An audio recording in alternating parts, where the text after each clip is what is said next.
So I wanted to talk a little bit about a post that I put up yesterday or the day before. Basically, it said that I don't walk to the beat of my own drum, but I am taking the road less traveled. And so I posted that because, growing up, you're kind of encouraged to march to the beat of your own drum, be independent, be an individual, and in culture now, there's this whole I'm doing me, do you kind of movement.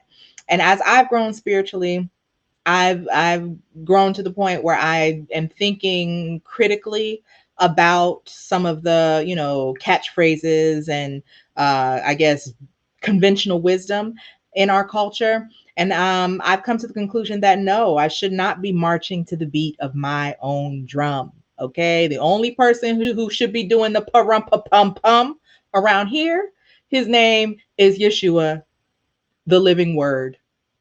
I should be marching to his beat. And just in my experience looking back, every time that I tried to, get in that studio and create my own beats, the song was whack. There wasn't no amount of remixing you could do to get it right. I ended up off track and wrong. I've learned that I have to march to the beat of the master's drum. He's a super producer. The songs always turn out right. Don't even really need no remixing. Okay. Kind of like Babyface.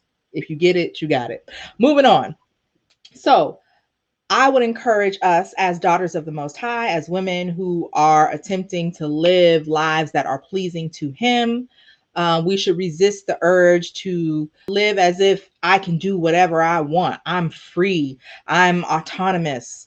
I have, the right to do as I please. It sounds good, and our culture has a way of kind of elevating that to make it seem almost as a virtue to be independent and to do what I want and to not, submit myself to the control or will of anyone. And again, as I put in my post, I understand that in terms of not being a follower and just doing what everyone else is doing, having an independent mind of not just following the crowd. I understand that. But it appears to me that in our culture, the way that independence is, um, I guess, modeled, independence actually is the following of the crowd. Um, Being truly independent or being unique or doing something different would be following the master. That is what would be different. And that's why I said I'm not following the beat of my own drum, but I am on the road less traveled, because those of us who are really trying to live a life where we submit ourselves to Him, that is the road less traveled.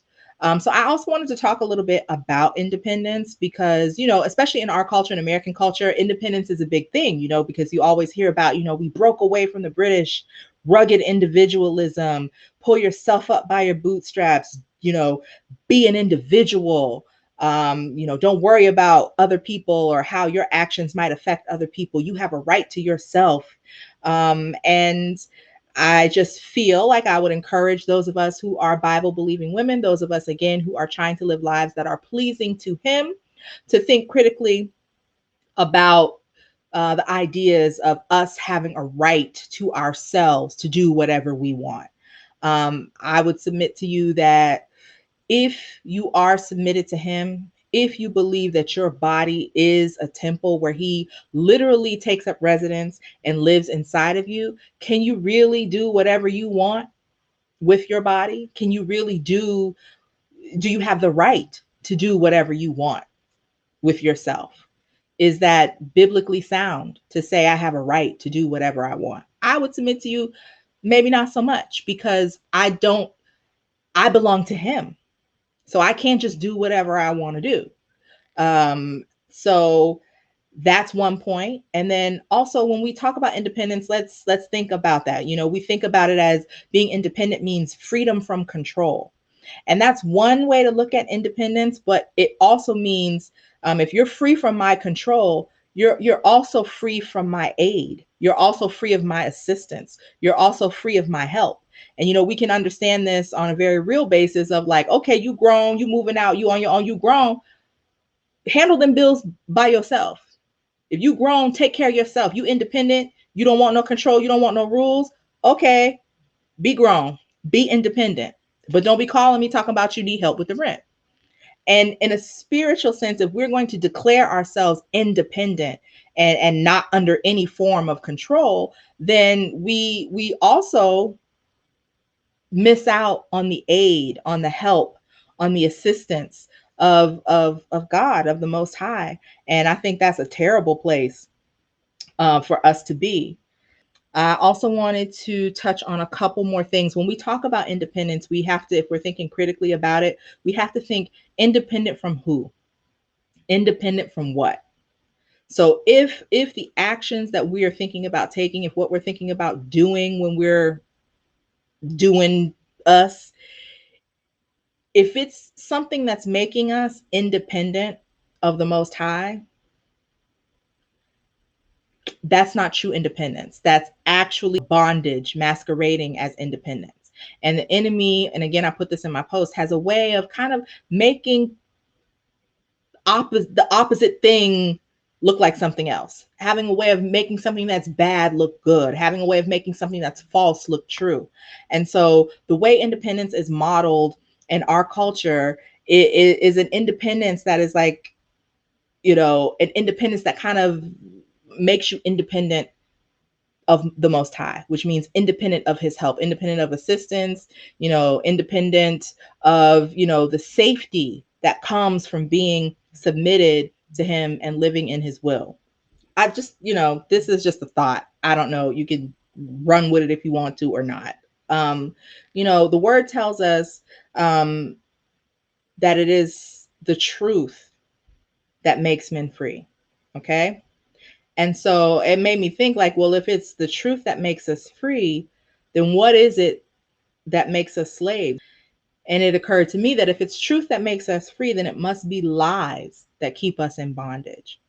And so that's just something that I think we could, take note of. And when we get these ideas in our head of like, well, I'm doing me, I got a right to do this, I'm grown, I could do what I want to do, you ain't the boss of me, you ain't in control of me, to just take 5, maybe count down from 10, take a minute and think critically about that and examine ourselves of, okay, where is this thought coming from? Is this action that I'm thinking about taking because I'm grown and I can do what I want to do? Is that action an action that is going to separate me from God, separate me from his will? And if so, then is that true independence, or is what I'm about to do about to put me back in bondage? Okay. So just as part of living a spiritually strategic lifestyle, think critically about independence and about what it is and whether what is being presented by who as independence actually is independence, or is it bondage. And just keep in mind that Christ's sacrifice has made us free.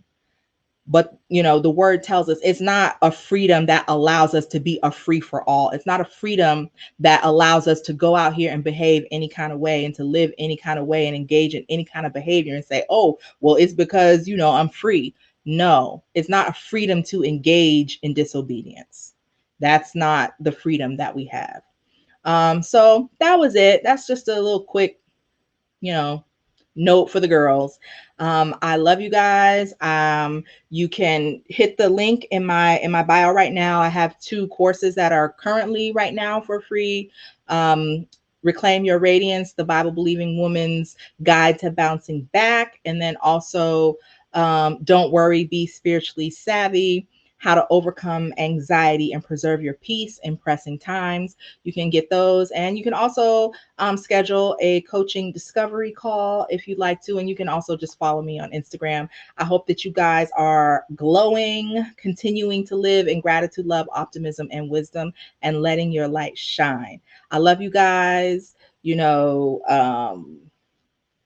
Make sure you marching to the right drummer, and you shouldn't be holding no sticks. You should be left, left, left, left, left, right along with the king. All right. So I love y'all. Talk to y'all soon.